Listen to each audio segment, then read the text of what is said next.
Bonjour à tous, alors aujourd'hui je vous propose dans cette vidéo un exercice du concours Advance 2018, destiné au terminal, donc un exercice sur les complexes. On vous propose donc 5 phrases, des propositions qui peuvent être vraies ou fausses, à vous de déterminer à chaque fois ce qu'il en est. Donc on va étudier ici donc des nombres complexes et une équation un petit peu particulière parce que on a z plus module de z qui est égal à 1 plus 2i. Donc c'est compliqué parce que si vraiment vous voulez calculer en remplaçant z par x plus y, eh bien vous aurez une équation qui se transforme en x plus y plus le module de z, c'est racine carrée de x2 plus y2. Et donc ça ferait une équation difficile parce qu'on a de la racine carrée, etc. Donc on ne va pas du tout passer en format algébrique, on va réfléchir vraiment plus simplement que ça. Dans l'idée, alors il faut y penser, on va mettre juste le module de z à droite par soustraction. Donc on a 1 plus 2i moins module de z. Et on va mettre la forme algébrique ici, juste comme ça. Pourquoi? Parce que le module de z, vous savez, c'est un réel. Le module de z, ça appartient à R, même on peut être plus précis, ça appartient à R+. C'est un réel. Donc si je voulais mettre Sz sous forme algébrique, c'est très simple. Il y a 1 qui sera dedans, il y a le module de z, et à côté vous aurez 2i. Donc, vous voyez bien, cette partie c'est réel. Le coefficient ici de i, c'est un réel. Donc, la partie réelle de z, c'est 1 moins module de z. Et sa partie imaginaire, c'est 2. C'est assez perturbant parce qu'elle est constante. Elle est plus simple finalement qu'il n'y paraît. Alors, on ne va pas résoudre l'équation, on va juste répondre aux questions. Alors, qu'est-ce qu'on nous dit? Si z appartient à S, alors z n'appartient pas à R. Donc, on va prendre un nombre z qui appartient à S. L'ensemble des solutions. On a dit si z appartient à S, eh bien, ça implique que la partie imaginaire de z, c'est égal à 2. Donc quand un complexe a une partie imaginaire non nulle, on sait forcément que notre complexe, il n'est pas réel, puisqu'il a une partie imaginaire non nulle. Donc z n'appartient pas à R, donc ça c'est tout à fait vrai. Si on place son point image, le point correspondant à z sera toujours sur la droite d'ordonnée 2, c'est-à-dire sa droite d'ordonnée 2, donc si là on met 1, tous vos points sont sur une horizontale ici, dont l'équation cartésienne est y égale 2. Donc vous n'avez aucun point qui peut être sur l'axe des réels puisqu'ils sont sur cette droite jaune. Voilà. Donc, première question assez simple, si on a réussi à déterminer que im de z était égal à 2. Donc c'est vrai. La deuxième question, je viens d'y répondre. Si z appartient à S, bien effectivement, im de z égale 2 puisqu'on l'a démontré dès le début. Donc réponse de la question B, elle est directe. Évidemment que im de z est égal à 2. Maintenant, un petit peu plus dur. On vous propose, si z appartient à S, donc solution, alors son module est supérieur ou égal à 2. Alors, on va faire par le dessin et par le calcul. Alors, par le dessin, je vous ai dit, S est inclus dans cette droite.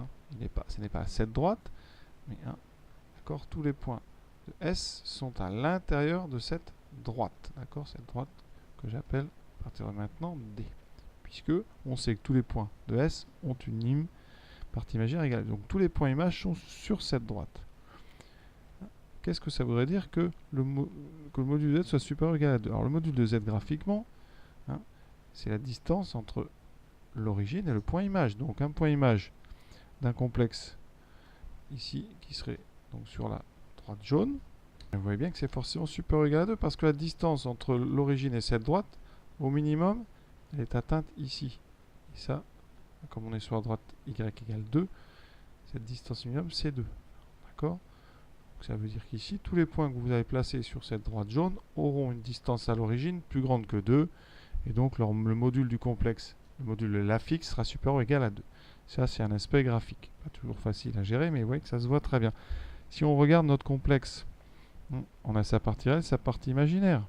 Donc, le module de z, ça va donc être la racine carrée de la partie réelle au carré. Alors ici, je vais mettre 1 moins module de z au carré, plus le carré de 2. D'accord? Et ça, à l'intérieur, vous avez une somme de 2 carrés. Donc ça, c'est forcément supérieur ou égal à la racine carrée de 2 au carré. Puisque vous avez ici un nombre, 1 moins z au carré, qui est forcément positif. Donc si vous l'enlevez, vous baissez la valeur. Donc module de z est supérieur à la racine carrée donc de 2 au carré, donc supérieur ou égal à 2. Cette propriété, elle est toute simple. C'est que racine carrée de a carré plus b carré est plus grand forcément que racine carrée de b carré. Quand on est évidemment chez des réels, avec a et b réels. Ce qui est le cas quand on a la partie réelle et la partie imaginaire. Ce sont deux réels. Donc vous voyez que par le calcul, eh bien forcément c'est assez évident. Conclusion, vous pouvez prendre n'importe quel complexe qui s'écrit a plus 2i, eh bien son module sera supérieur ou égal à 2. D'accord? Avec un a ici, vraiment, c'est très important, il faut un a réel. C'est-à-dire que votre complexe, il est sur, son point image est sur la droite jaune, ça c'est important. Si vous prenez un a qui est un complexe non réel, bien effectivement, vous pourrez très bien avoir n'importe quel module. Mais vraiment là, j'insiste, a est un réel, donc on est sur cette droite jaune. Quatrième proposition, la partie réelle de z serait supérieure ou égale à moins 1. Alors la partie réelle de z, on l'a déterminée, c'est 1 moins module de z. Donc on va résoudre. Enfin, résolvant ou est-ce que, la question c'est plutôt est-ce que 1 moins module de z, donc partie, est supérieur à moins 1. Alors, on va la travailler un petit peu, cette inéquation. Donc si elle était vraie, ça serait équivalent à moins module de z supérieur à moins 2. J'enlève un des deux côtés. Et ensuite, je multiplie par moins 1, ce qui ferait module de z inférieur ou égal à 0. D'accord? Alors, comme module de z, c'est un nombre positif, module de z inférieur ou égal à 0, ça se réduit tout simplement à module de z égale 0. Or, on a dit, module de z ne peut pas faire 0. Ça, c'est faux. Car on sait que le module de z, c'est supérieur ou égal à 2. D'accord? Ça veut dire que z est non nul. Z ne peut pas avoir 0 puisque son imaginaire est égal à 2. Et donc, la réponse à cette question, après 3 vrais, c'est faux. D'accord? Et vraiment, cet exercice, tout vient, on va dire, du début. Si vous avez bien pris le début, il se fait assez facilement. Sinon, ça peut être très compliqué. Dernière question. On vous demande, voilà, est-ce que l'ensemble des solutions, c'est moins 1 plus 2i? Bon, ça, c'est pas très compliqué. Pas vraiment d'intérêt de la question, mais bon.